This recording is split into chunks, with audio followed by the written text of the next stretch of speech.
This is Something to Talk About, which is a weekday, 3 times a week program from the Bainbridge Island Senior Community Center.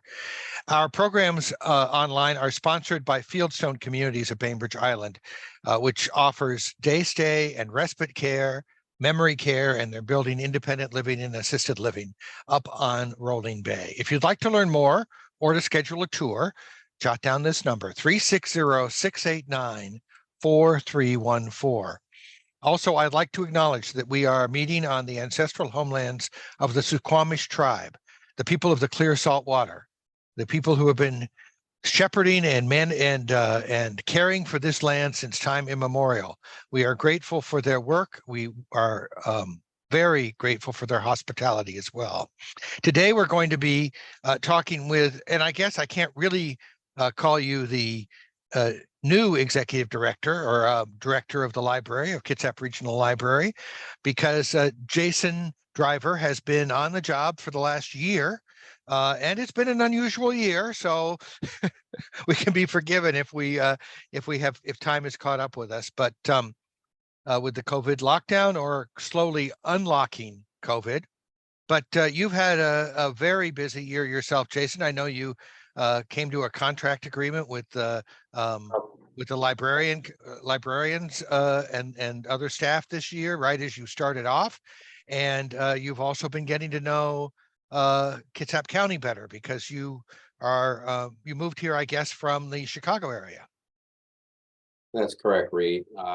Thank you for the introduction. I appreciate it. And thank you for taking time today. I know you do this 3 times a week, so this is your time, and thank you for inviting me. Yes, true. It's been an unusual year in a lot of ways, which started with me moving from Chicago here to the Pacific Northwest, which is really unusual because I was pretty settled in Chicago and pretty comfortable. So I got out of my comfort zone, took a job opportunity, and here I am. It's been a year and about 8 days or 7 days since I actually started the job. So I'm not new anymore, Reed.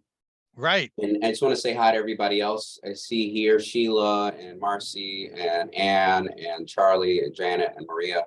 And I want to thank Tressa for inviting me. I know she's really tied in with the community and she does great work for Bainbridge Library and does great work in the community. So it's people like that who are responsible for getting me to move here. I heard all about this library system. I'm going to give you just a quick, and you've probably already heard, it seems like you know a lot about my travels and what's been happening, but for those of you who haven't, give you some quick background. I've been in libraries about 23 years. I started my library journey in 1993, part-time in Chicago, and what happened was it wasn't my chosen profession, it chose me.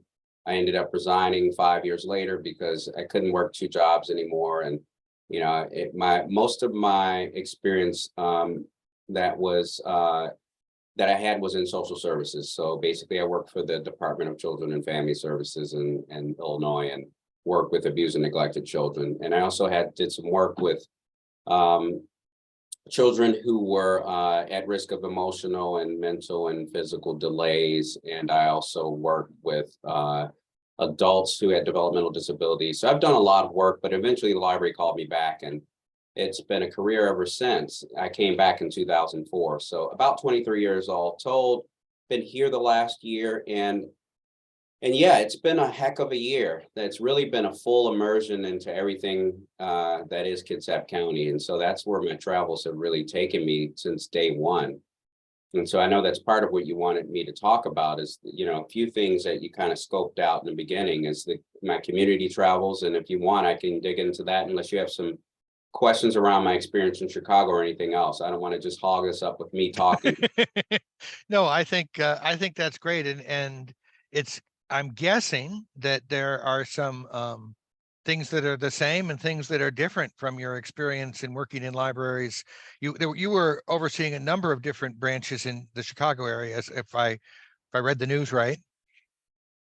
Reed, yes. So I started off as a children's librarian, and that progressed into progressively greater leadership responsibilities, both in working with children and then eventually having a desire to work more broadly with the library system. And basically what happened was I found that I like to mentor people and coach and, you know, and be someone who's a helper. I think mostly what you'll find is that people work in the library profession are helpers, but I wanted to help our internal staff. And so that drove me to management.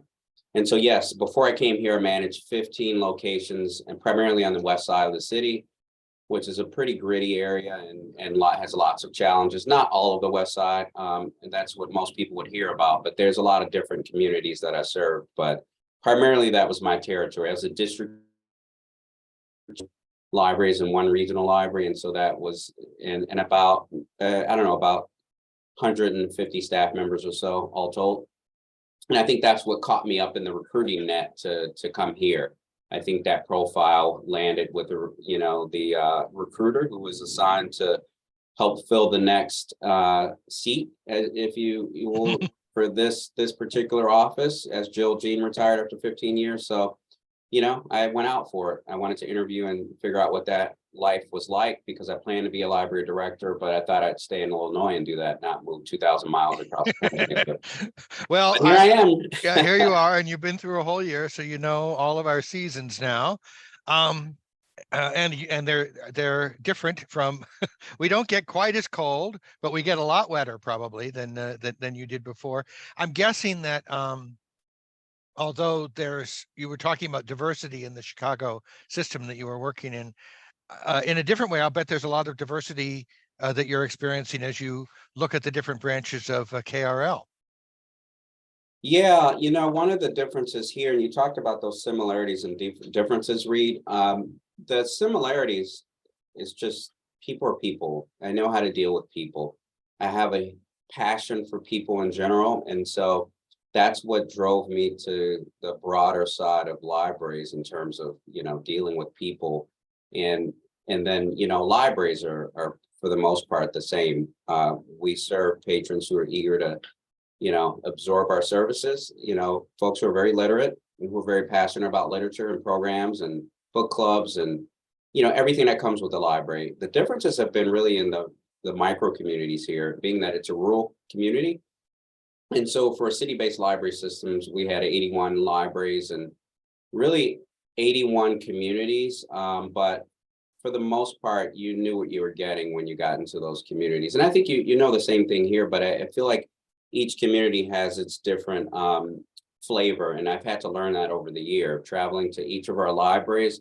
They serve these communities and very much some of them are in different municipalities, obviously, different set of rules, different set of, politicians and that sort of thing. And so, and each different in terms of the organizations who support them. So all the fringe groups and whatnot. And so that's been widely different for me in learning how to navigate that arena.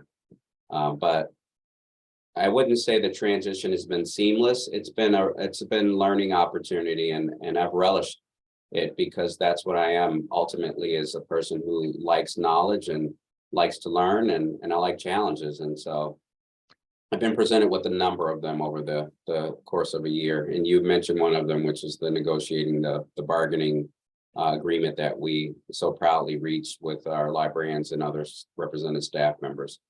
But it's been full. I enjoy it here. It's home now. That's wonderful. We're very glad to have you. When you mentioned that there's kind of different arrangements, I know that in Bainbridge, the community designed, purchased, and owns a building that the library uses. Are there similar kinds of oddities with, say, Little Boston or Silverdale or other branches that are unique in that way, or not? Yes.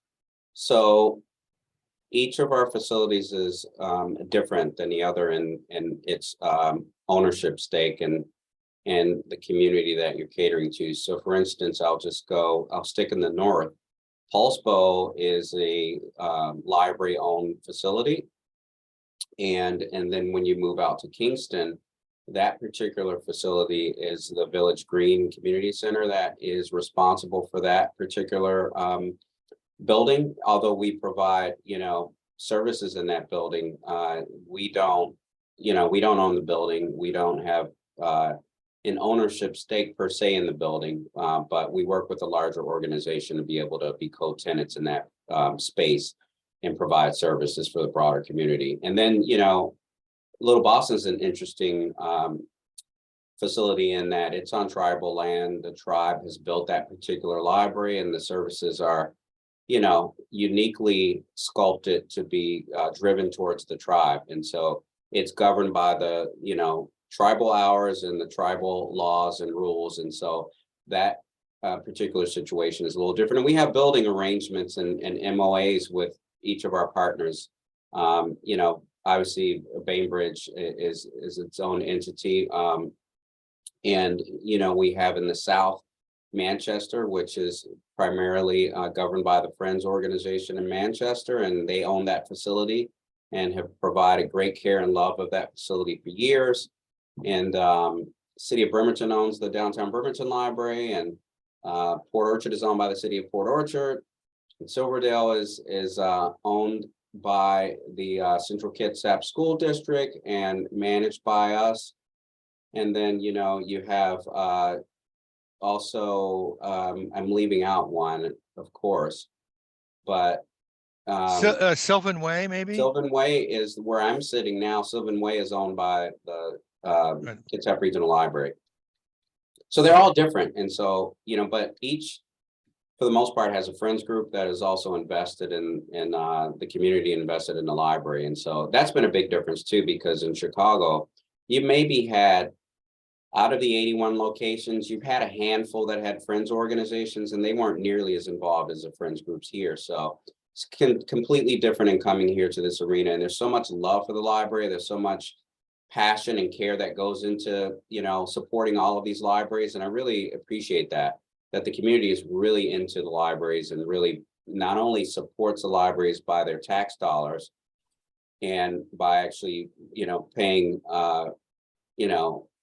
paying their dues, if you will, in terms of coming in and checking out materials and, actually supporting us in that way. But people actually, use their hard-earned time to raise money on behalf of the library to do all the things that we can't do with our normal budget, because, there's programs to be had. There's summer learning to happen. There's, one book, one community. There's to the library. All those things need other dollars to make it happen beyond what we can support with our tax dollars. So yeah, it's unique here. It's great though.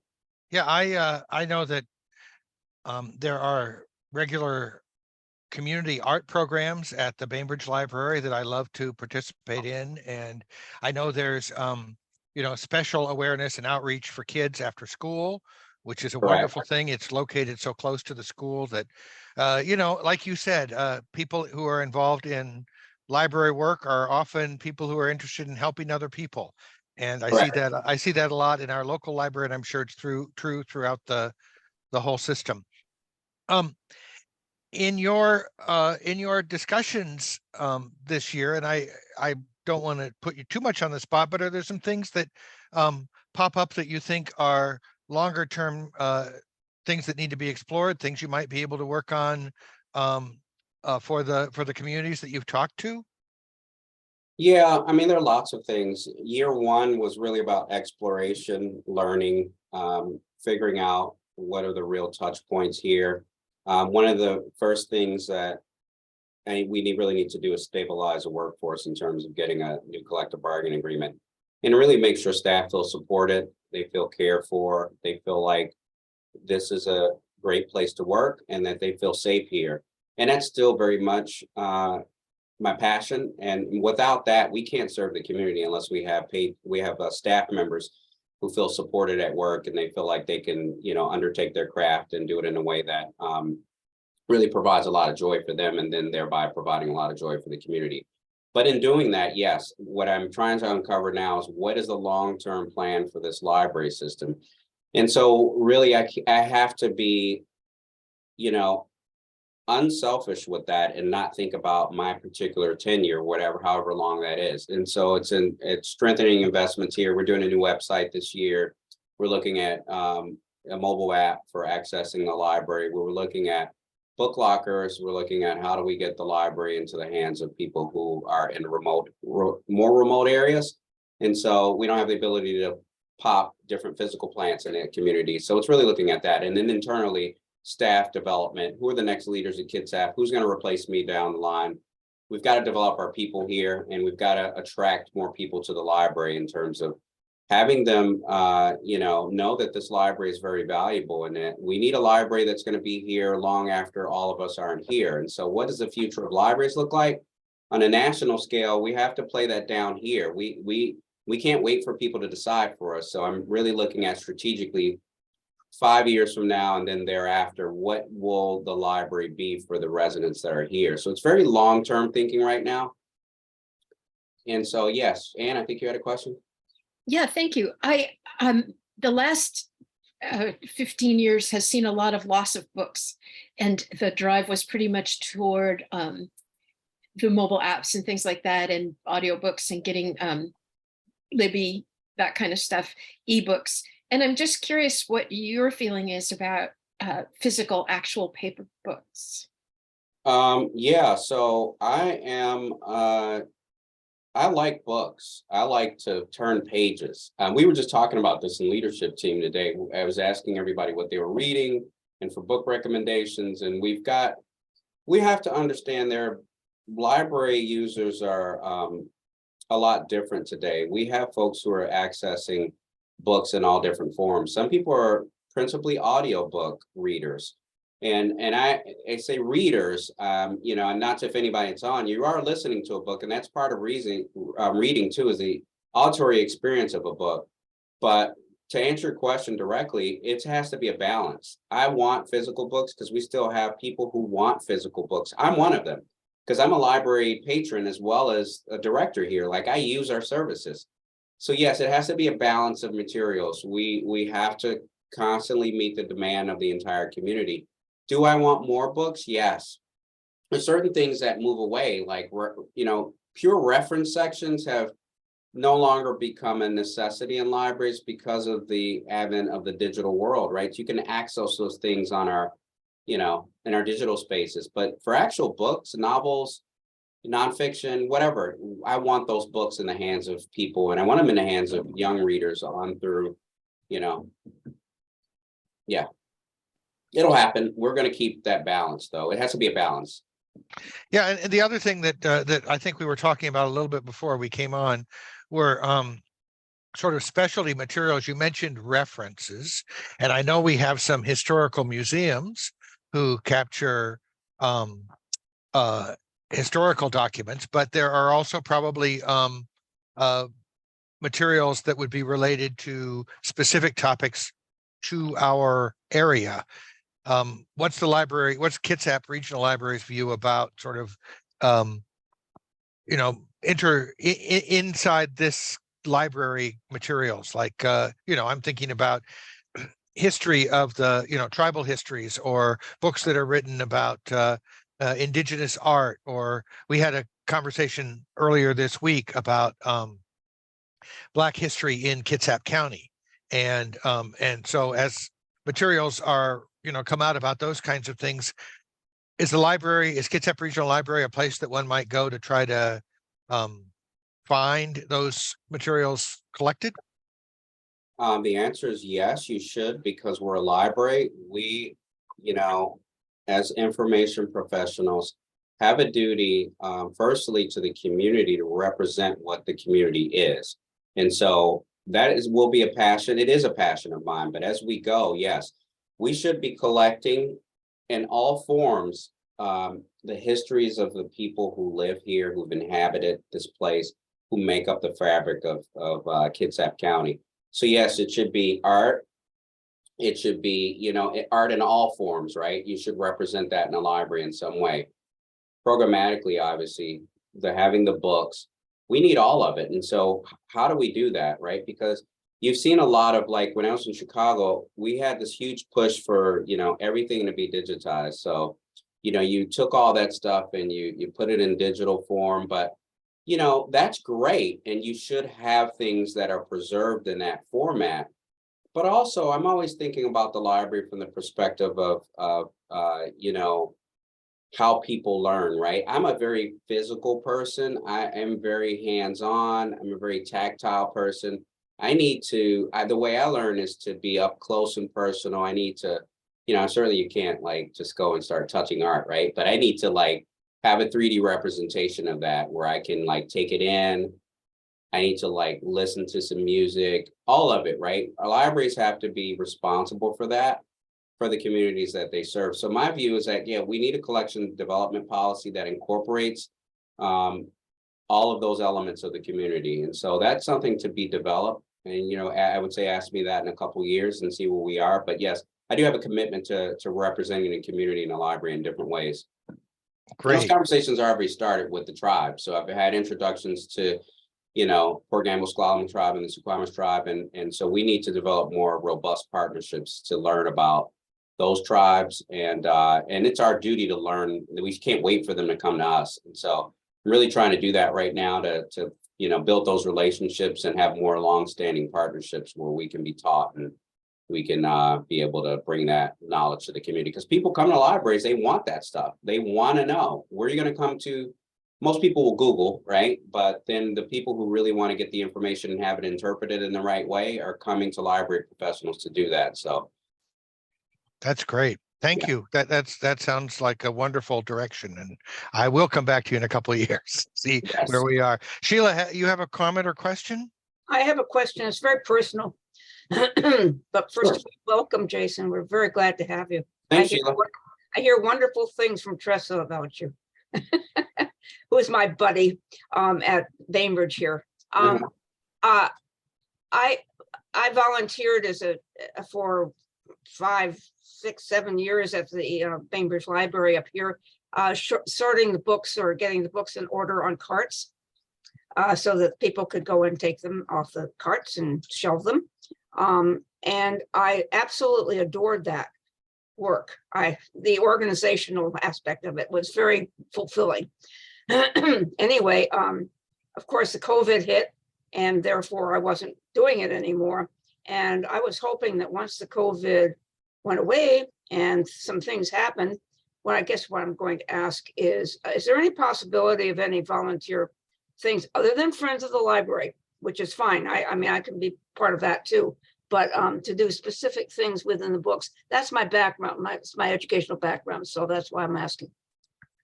Yeah, so I've gotten requests, multiple requests from people to volunteer, and I get it. It's a necessary part of library education and advocacy for us to allow other people to come in and help us. We need help too, right?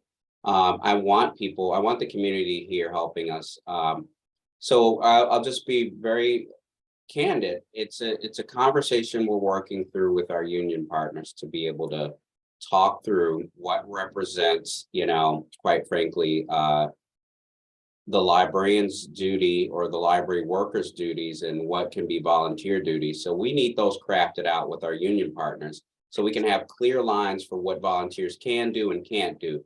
Until we reach an agreement on that, we've decided to pause volunteering until we can collectively reach a decision as to, hey, what doesn't violate the collective bargaining agreement if we had people shelved? Because right now, those, as they're written, are library worker duties, right? And so what I'm trying to work with our union partners to craft out is, you know, here are all the things people can do, and it doesn't represent a threat to any worker not losing their job, right? These are things that holistically have been a part of library work for years. Volunteers are important, you know, for a lot of different reasons. And so I'm optimistic we're going to have a good resolution, and hopefully that will happen soon. I'm working on it because I hear the call and I want people in libraries and I want them doing more than just, you know, reading and using books. I want you there to help us. I want to see your face in libraries. So I'm working on it. Thank you. That's good. Yeah, and I can understand that. It does make sense that that people might want to make sure that they are not being replaced just as a cost-saving measure when they're bringing skills and talents that they have worked hard to develop. So, Absolutely. so yeah, and obviously it's a community resource. So we're all invested in making sure that they are healthy places to work. And you were talking about earlier, trying to make sure that the staff feel secure and happy to do their job. So I get what you're saying there. Yeah. Can you talk a little bit about what you think might be the way that that we will. I mean, you mentioned a little bit about the kinds of different ways that people are accessing materials, and that when you were in Chicago, there was a big push towards digitization. And I know we've heard lots of stories about the demise of the stacks and throwing out a lot of books. And of course, the challenge is that there's there's room that you have to take care of those books. You have to have and as you said, we're Googling things more.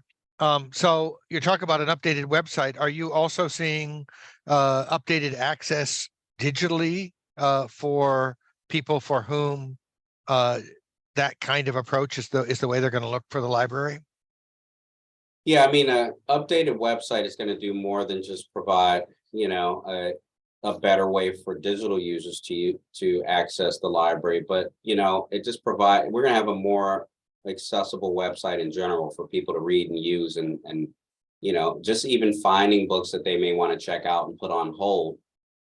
We feel like the new site will better provide the ability for users to do that, to be able to look up resources. So it's not only to make it more accessible for people who are digital users, but in general, sometimes that's the first stop for people, is just the catalog, to search the catalog. And right now it's a little clunky, and we want to make it a little more user friendly and be more in line with what the standards are now. Yeah, that's definitely my first approach. I usually put something on hold, and then I go in and then I browse a little bit. But the book is what gets me. Yeah, it should be a clean bar, and everything. The organization of all the other content should be such that you have an easy time when you get onto our website finding the materials and being able to find exactly where it is, because that's the second stop. Is like, where's the book I want? For me, it's like, where's the next David Baldacci book, and I want it, and where is it located, and how can I get it as soon as possible, because I want to read it. And so that's the goal ultimately. And can you talk a little bit about the relationship that you have with adjacent libraries? I know that I have a Seattle Public Library card, and my understanding is that's easy to do. I got it years ago when I was actually working in King County, but people who live in Kitsap can access the Seattle Public Library materials too, right? Yeah, we have reciprocal borrowing agreements with most of the libraries in the Pacific Northwest. And so we have a lot of users who, that's the goal, is to get a card everywhere they land. And I've met folks who can fan out their library cards and can name which districts they have cards for. But it's that way throughout the United States. Same thing when I was in Illinois. Reciprocal borrowing agreements with almost every library in Illinois. And, it's easy. If you present that ID and that card, you can get a reciprocal card, which is great, right? Because then you can get library resources in different places. And so, and that's my goal, is right? The library reach should be vast. You should be able to use all the libraries. And in Kitsap, you should be able to access libraries on the go. I want a book locker in the mall. I want a book locker at the bus depot. I want a book locker where you don't necessarily have to be physically tied to that library. You can pick up a book anywhere, and so I want to make the library, accessible wherever you are. That's really one of the goals that I have in terms of exposure. We need to have more access for library materials. And that's the physicality that I was talking about, right? I'm not talking about digital stuff now. I'm talking about a physical book locker that you can get your holds on the go. Where are the people in the county? Where are you, where are you in any day of the week? Where will you be? We need to have some access within a few miles of there so you can pick up your stuff on the go. Because everybody doesn't have the ability to get to their local library every day and browse for books. And so yeah, that outreach to rural areas or places that aren't currently being as well served. That sounds like a wonderful. I like that better than Amazon lockers by far. And do you have another comment or question? Just unmute, please. Some years ago, well, quite a few years ago now, we actually did have a book drop in the mall, and it was great. And I don't remember politically why we stopped doing that, but it got a lot of users in who might not have been library users before. Absolutely. But what I was going to also ask you about was there used to be a policy throughout KRL that the first book in every series that was a popular series would be represented in every branch. So that as a librarian or whatever, you could walk up and say, oh yeah, you'd always be able to, it was like, we call it a hand sell, right? But if you only have 3, 7, and 15, you can't get somebody started on it. And with kids, that is so important to be able to hand them a book, get them started on something they're going to dig into and love. And I just feel like that's a policy I would love to see reinstated because it was so helpful. I used to be on the library staff, and I actually volunteered with the library for 27 years. I And figured you did, because you got some insider knowledge. Did we meet before? No, I don't think so, but I Okay. work with Bainbridge and I still do. I've been doing the gardening there for like 27 years. Yeah, that's some insider stuff right there, and I like it. And so as I'm always a children's librarian, first of all, and once a children's librarian, always. That's how you hook kids, right? Because especially reluctant readers, you put them on a series. And Right. you've got that one, it's like, all right, I loved it. Where's the next one? And so I love that idea. That should be a collection development policy, quite frankly. And see, those are the types of things I need to dig into. Like, obviously, there's a lot to tackle here, but that's one of the many things we're covering is policies, procedures, best practices. And so that's why year 2 is all about like refreshing policy, setting good practices and good like library practice. Like what makes the library special and popular? Let's take a look back at that. Let's not look into jumping into the next new endeavor and having, a lot of STEM equipment and, shiny new things. Besides a website, that's really the only shiny new thing we're planning. And yeah, it's stuff like that. Like, how do we get the user into the library? And so, yeah, I agree. That's a really great policy. And I'll try to bring that back for us. I love All it. right. We have a waterfront book group here that Tressa, whose name has come up a few times, Yes. runs once a month, the third Tuesday of the month. And she brings a book kit with the next month's book. And the other thing that she does is make sure that the books that they're reading in a year are available through Washington Talking Book and Braille, so that you can get an audio version or get a Braille version if you would like to participate. And that kind of outreach is just great. We have a full house here every third Wednesday or every third Tuesday, excuse me, to talk about a book. And I think that's an example you were talking about earlier about how book clubs and what we were just talking about engaging young readers are kind of the bread and butter of what makes libraries such an important part of our civic life.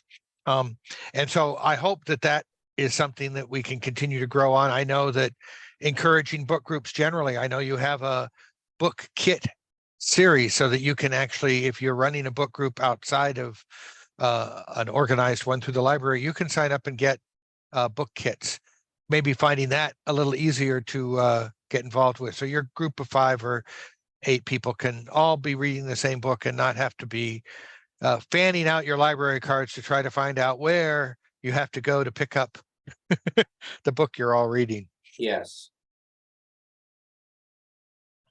Great ideas. Any comment about other kinds of things like that you've experienced in your career that you think are kind of exciting ways to engage people with books and literature? Yeah, we could be on here all day. I mean, I think providing opportunities for people to explore different genres is important. So I think our library staff really staying on top of their craft in terms of staying up to date on the latest literature, exposing patrons to, even if they don't want to jump outside of the genre that they're in, just staying on the cutting edge as to like, hey, this is a new book out I think you might like. It's really not anything new, Reed and company. It's, our tried and true practices of like basically doing readers advisory, but doing it in such a way that, we're out in the community. I really want our folks to be out and about. And because we do have a community that's an older community, and we don't necessarily have the benefit of having people, using our spaces in a way that, we can just rely on, we have to get out into the community. We talked about rural areas. There are people, that's why I love our mobile services unit, because I've gone on 3 rides with them, and it was probably one of the most profound things that I've done in my library career. Is just like seeing people who were in assisted care facilities, seeing people at home who had, an inability to come out, whether it was temporary or permanent. The joy on their faces when they saw the people, and it wasn't just like, hey, I'm dropping a bag at your door and I'm out of here. We were knocking on the door, we were engaging people by their first name, we were sitting down for a cup of coffee, we were talking to them. And so many like anecdotes that I could, pull out from those visits. But the common theme was they were just happy we were there. They were happy to have human contact. They were happy to have an ability to just talk, not necessarily about the literature they were receiving. That was great. And they applauded the staff for picking great materials.